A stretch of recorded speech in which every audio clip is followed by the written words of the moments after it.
எனக்கு ஒரு ஃப்ரெண்டு பேச்சியம்மான்னு சொல்லிட்டு அவங்க அப்பா வந்து அவங்க அண்ணன் வீட்டில் இருப்பார் 1 மாதம். அவங்க இன்னொரு அண்ணன் வீட்டில் 1 மாதம் இருப்பார். இது பொண்ணு வீட்டில் 1 மாதம் இருப்பார். 3 பசங்க வீட்லேயே 3 மாதம் இருப்பார்.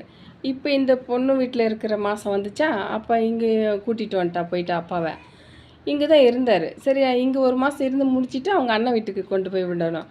அப்புறம் இவங்க போய் தாம்பரத்தில் போய் பஸ் ஏற்றிருக்கா அப்போ அண்ணன் வீட்டுக்கு போகிறதுக்கு. சரி, நீ போயிட்டு நீ மேடவாக்கத்தில் இறங்கிக்கப்பா, அண்ணன் வந்து கூட்டிகிட்டு போயிடும் அப்படின்னு சொல்லிட்டு பஸ் ஏற்றி விட்டுட்டு வந்திருக்கு.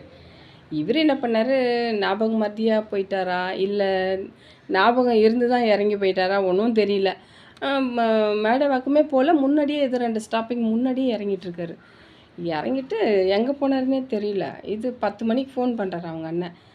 அப்பா வரலம்மா எங்கே அப்படின்னு கேட்டால், ஐயோ அண்ணா நான் பஸ் ஏற்றி விட்டுட்டேண்ணா தாம்பரத்தில் வந்து இன்னும் வந்து இறங்கலையா, ஐயோ வீட்டுக்கு வரலையா, என்னாச்சு ஏதாச்சுன்னு ஒரே பயம் இதுக்கு.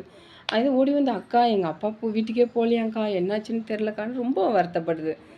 அதுக்கப்புறம் நான் சொன்னேன், ரொம்ப நேரம் பேசிட்டு ஆறுதல் சொல்லிவிட்டு, சரி விடு வயசானவர் தானே, எங்கன்னா யாராச்சும் அடைக்கலம் கொடுத்துருப்பாங்க, நீ கவலைப்படாதம்மா விடு, தைரியமாக இரு, நாளைக்கு பார்க்கலாம் எது வந்தாலும், எங்காச்சும் இருப்பார் பத்திரமா, நீ கவலைப்படாதன்னு சொல்லி ஆறுதல் சொல்லி அனுப்பிச்சாச்சு.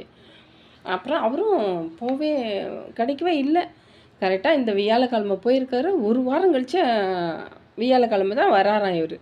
இவங்க தேடி பார்த்துட்டு அப்புறம் போலீஸ் ஸ்டேஷனில் போய் கம்ப்ளைண்ட் பண்ண அவங்க சொன்னாங்களாம், 1 வாரம் கழிச்சு தான்மா கம்ப்ளைண்ட் எடுத்து போனாங்க அப்படின்னு சொல்லிட்டாங்களாம். அங்கே போனாக்கா சரி அதையும் பார்த்துட்டு வந்துட்டு, சரி அப்படி தான் பண்ணலாம், கம்முன்னு அவசரப்படாதன்னு நானும் சொன்னேன்.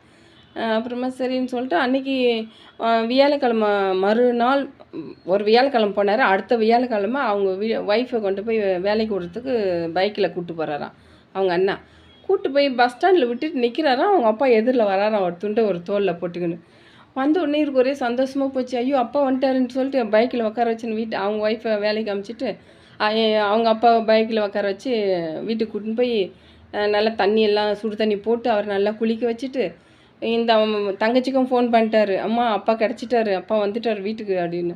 ஐயோ அக்கா நான் போய் எங்கள் அப்பா கிடச்சிட்டாராங்க்கா, நான் வீட்டுக்கு போயிட்டு நான் எங்கள் அப்பாவை பார்த்துட்டு வரேன் அப்படின்னு இது கிளம்பி போச்சு. போய் பார்த்துட்டு ஒரே அதுக்குள்ளே இது ரொம்ப ஒரு ஆளே டல்லாகிடுச்சு. சரி அங்கே போய் பார்த்துட்டு அதுக்கப்புறம் அவங்க அப்பா கூட இருந்துட்டு நைட்டு 10 மணிக்கு அவங்க அப்பாவையும் கூட கூப்பிட்டு வந்து இங்கே 1 வாரம் வச்சுருக்கேன் அப்படின்னு சொல்லிட்டு, அதுக்கப்புறம் வந்த பிறகு தான் அவங்க குடும்பமே நிம்மதியாக இருக்குது. அதுக்கு முன்னே ஐயோ என்ன சொல்லுவாங்களோ, வயசானவங்கள துரத்திட்டாங்க, போலீஸ்காரங்க நம்மளை திட்டுவாங்களா பயந்துக்கிட்டு இருந்தாங்க. எல்லாருக்கிட்டையும் ஐடியா கேட்குறது. அவர் தவறி போனதுக்கு யார் என்ன பண்ண முடியும், பேசிக்கலாம் விடுமா, நீ தைரியமாக இருங்க, அதெல்லாம் ஒன்றும் இல்லை அப்படின்னு சொல்லி